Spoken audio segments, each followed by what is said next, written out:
देश में कई लोग कहते हैं कि महंगाई इतनी बढ़ गई पर विपक्ष सरकार से सवाल नहीं पूछता है।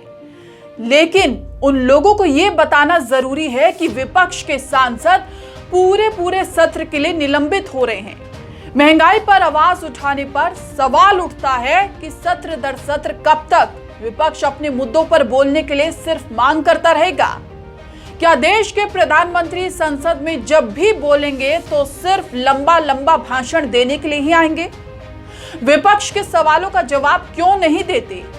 मात्र ये कह देना कि हम हमेशा चर्चा के लिए तैयार हैं, पर विपक्ष सकारात्मक सोच नहीं रखता, ये बेमाने हैं।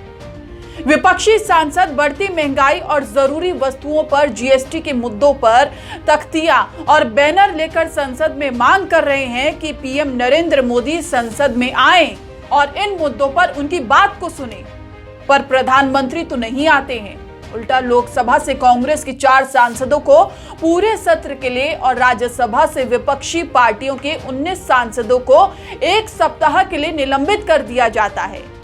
संसद के मॉनसून सत्र के दौरान विपक्षी दलों के सांसदों के निलंबन को लेकर प्रधानमंत्री नरेंद्र मोदी पर कांग्रेस नेता राहुल गांधी ने हमला बोला और कहा, राजा को लोकतंत्र के मंदिर में सवाल से डर लगता है, पर तानाशाहों से लड़ना हमें बखूबी आता है।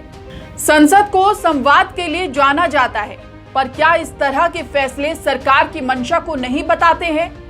देश की संसद में एक साल में सिर्फ 3 सत्र होते हैं, बजट सत्र, मॉनसून सत्र और शीतकालीन सत्र।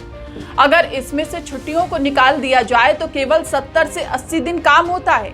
अभी तक के इतिहास में सिर्फ 1992 में ही संसद का कामकाज 80 दिनों तक हुआ था।